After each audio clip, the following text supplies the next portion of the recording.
Say what you will about Sensei Peanut Butter and Jelly, but once upon a time, he made some movies that were pretty badass. I'm gonna take you to the bank, Senator Trent.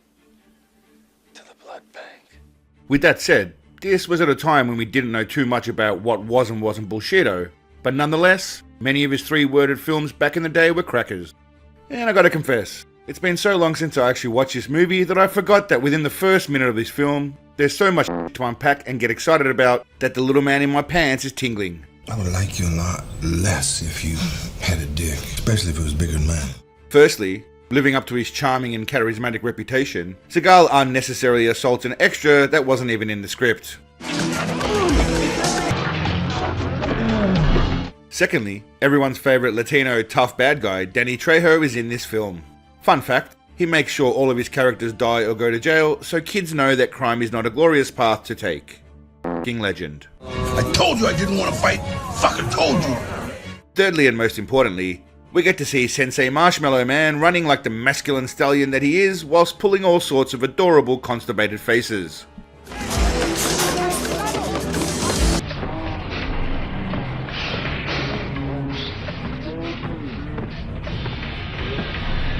And whilst the running itself is magnificent, and don't get me wrong, it is magnificent, what I love just as much is the stunt double they've used for this car scene on the bonnet. But then in the next scene, they decided to use a stunt double in a scene where he just gets up and runs, flapping his arms like a, well, Seagal. Continuity perfection. Huh? Danny Trejo refuses to cooperate with Big Daddy Dungeons and Dragons, so he submits poor DT to the same treatment he gives the actresses auditioning in his movies. I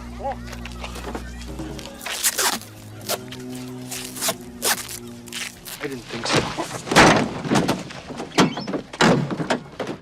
In more shocking news, Seagal's partner tells him that he ate the last donut out of the fridge without even asking him.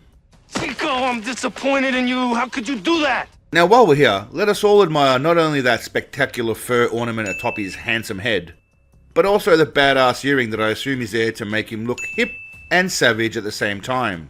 Mission accomplished. Stephen, you're a very attractive man, and a little bit of a heartthrob as well. Have you always found it so easy to attract the ladies? Well, yeah, I mean,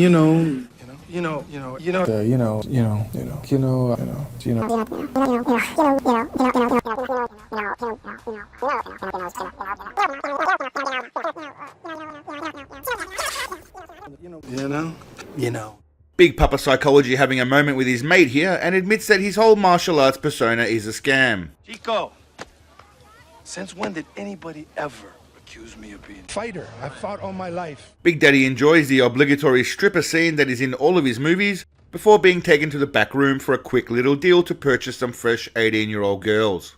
Good, then let's go. That's a promise. Let's go. You got it.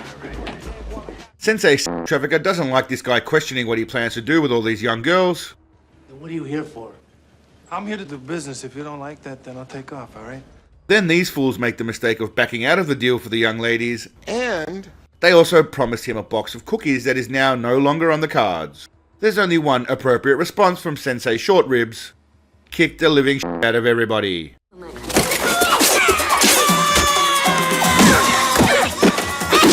And he does that with a patented Seagal badass kick. Before leaving, Big Daddy figures he can get in a quick shag or titty squeeze, but he is turned down by this petite little brunette, so once again, he responds as he should and slays her for her insolent ways. Respect.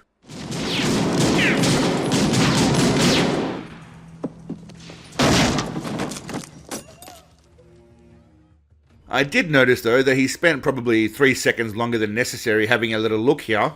I mean, why not? Can't hate on him for checking out the merch. She's dead, but whatever. Bing, bang, boom. Killing the Latino hottie pushes Big Daddy Dodo Bird over the edge, and he decides to absolve himself of his sins and just lets rip. Father, I just killed a woman. In fairness, she deserved it. She turned you down. I've lied. I've slept with informants. Sleeping with informants is a strange way to phrase harassing women against their will, but okay. I've taken drugs. I went in the house, I smoked the crack that I had the money for. Yep, I definitely believe that. I did whatever I had to do to get the pussy. That also definitely checks out, yep. Then he has an epiphany before going off to stop for a cheeseburger on the way home. I realized something. That I had become I'm the kind of guy who kind of would badmouth most, a lot of the other martial artists and martial arts. Seagal gets upset and demands that they include more running scenes in his movies or he's done. I've had enough. This bloke calls his bluff and begs Big Daddy Boxer Shorts to f*** off for as long as he possibly can. I'll take him on take 2. Realizing he f***ed up with the words of disrespect to Seagal, he instantly sucks up and tries to win Big Daddy back by stroking his balls. I need you, John, okay? Nobody ever taught this young girl that you don't just let random strangers in your house, especially if they're creepy looking men with fake hair. You allergic to cats? Nope. Okay, then you can come in. It's all kind of creepy, but I'm not going to go there. For a moment there I thought we had found Richie, but it turns out it's just some kid called Ricky that was in the script because Sensei insisted on slapping this little shit-kicker. Ricky, how you doing? You look great. You look good. Why? Because he took the last cookie at lunch. Disappointing and satisfying at the same time.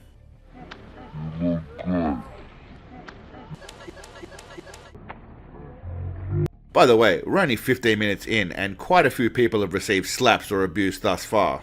Did you make a phone call? All right, come on. That's a promise. All right, come on. All right, come on. All right, come on. That's a promise.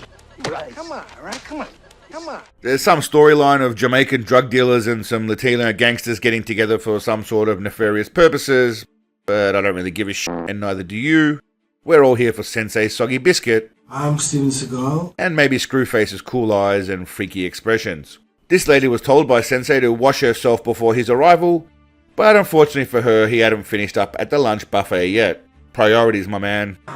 Yeah, buddy! She starts getting herself nice and liquored up for the private auditions that are about to happen, and practices her schlong slurping moves on a cigar. I think Big Daddy is at least 3 times the width and length, lady. You best buckle up. Let me tack up. Big Papa Thunderfarts and Keith David take a moment to discuss their hatred for other blacks that aren't African American. Leave it alone. Leave it alone. Look, I've been all over the world with this stuff and you know it. It ain't just the Jamaicans, it's everybody. They continue their hatred of Mexicans and Africans, flooding the neighborhood because They took our jabs! They took your jabs! They took your jab! Look, I've had it. And now it seems they're moving in down here.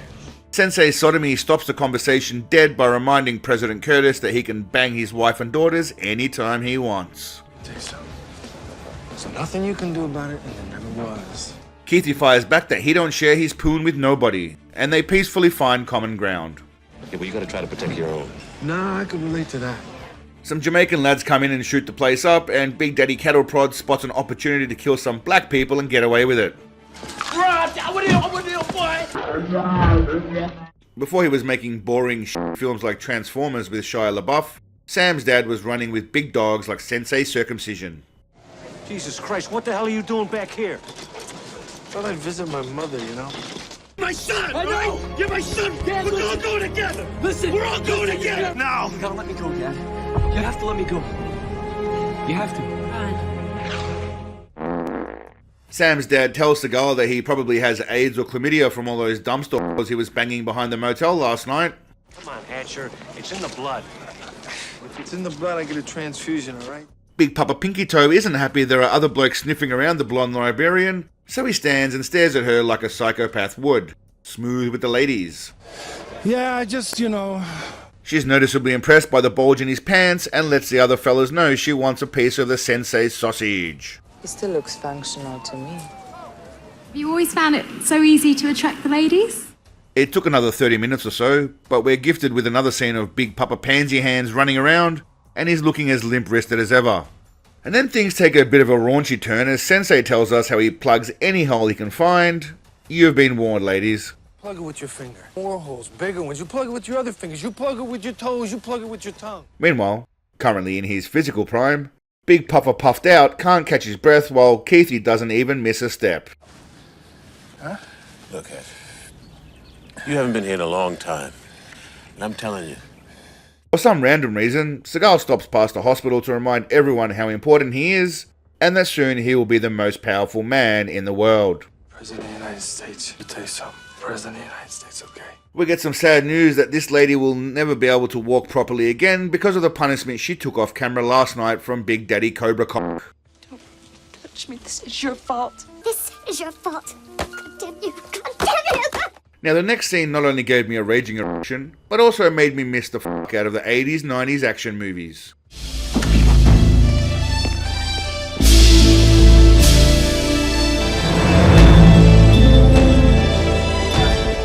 Even this bloke noticed how badass that hero walk scene was. He turned his head, and that wasn't even in the script. Now the first order of business is to beat the hell out of this bloke for thinking he can sleep with 2 of the women on set before Seagal gets his in first. I'm gonna fuck you up. Big Papa promiscuity was ahead of his time, and openly confesses he not only loves the ladies, but he doesn't mind some dick from time to time. I want him. I want him. He then goes on to administer a savage beatdown and some lethal kicks to anyone who gets in his way. God made men. Yes, you made men, Sensei Seagal. You did. Being the ethnic fluid man he is, he takes a Jamaican fellow with him because he wants everyone to know that he has black friends. George Costanza style. I got a better idea. You're gonna go for a ride with me, and everybody's gonna see us together, and Screwface is gonna find out what good buddies we are. It'd be great if he could just see me with some of my black friends. Yeah, except you don't really have any black friends. The search now intensifies to find the Jamaican lads trying to claim Sensei's puss, and Keithy comes along for the ride in the hopes of some kinky action.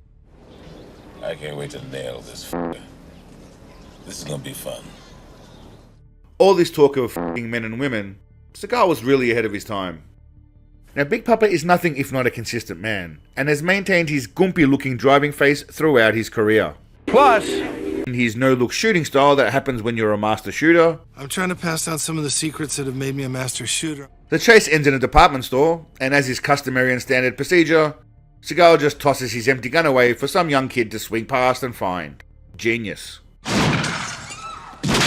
All of the bad guys luckily do that thing where they run straight at him like knobs, similar to those legitimate and realistic Aikido demonstrations. You're a little blood clot.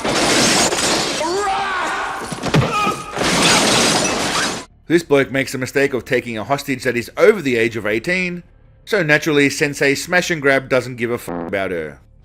I don't care about her. You want to kill her, kill her.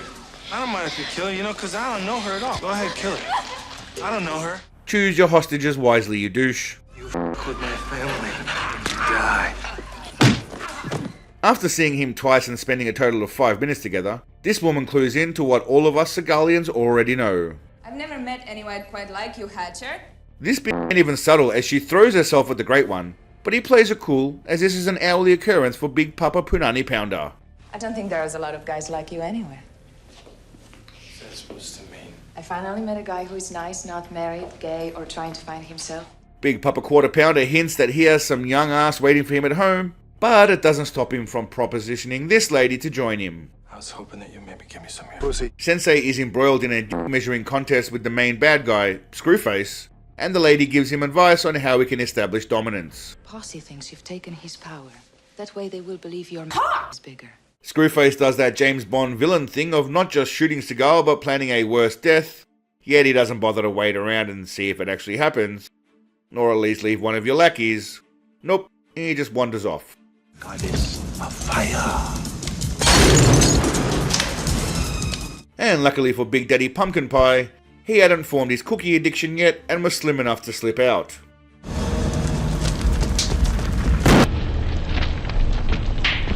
This fella tells Seagal he doesn't want to be in any future movies with him because he wants a long career and not a life of shitty movies.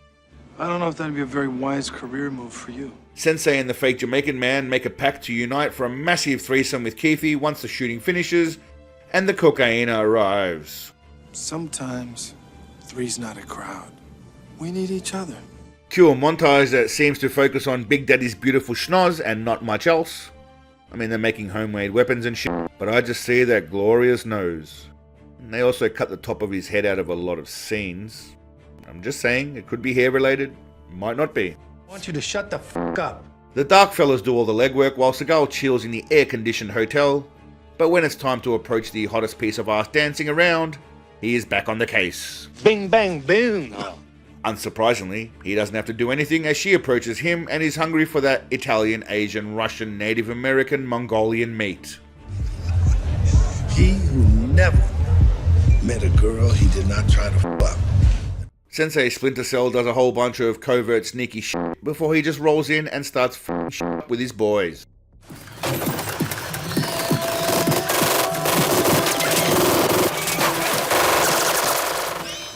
Seagal takes a moment to take a shit on the floor before moving on to kill some more bad guys.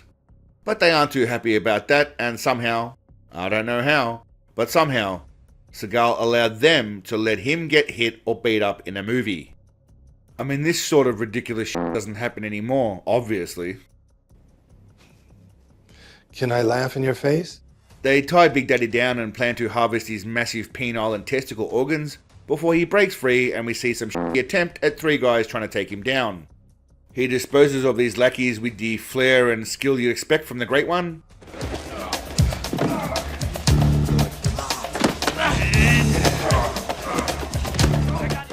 And then battles the main bad man, Scarecrow, and proceeds to slice his nuts and then cut off his head.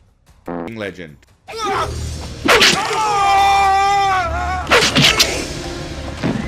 5 minutes later.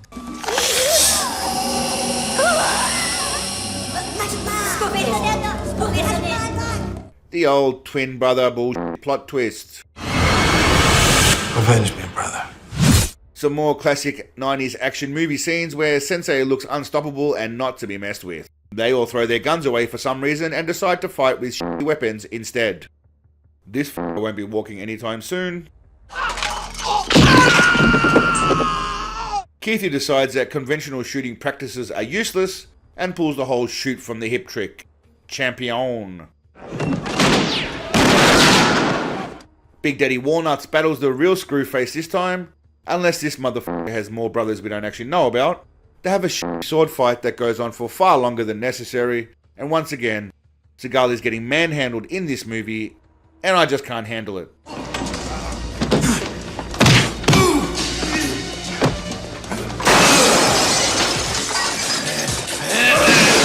More pushing and shoving, as is the Seagal way. Plus, prancing around and posing before the inevitable end when Screwface gets a bear hug.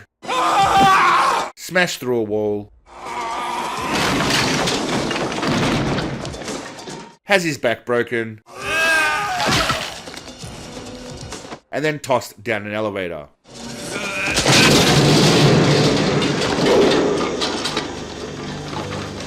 He also tosses down the young actress he got pregnant a few weeks ago and hopes that this is the end of that matter. I hope they weren't triplets.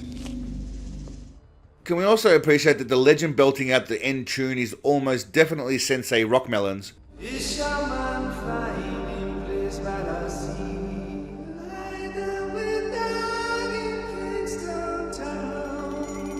These movies were from an era where Sensei Downward Dog would actually run, fight, and act.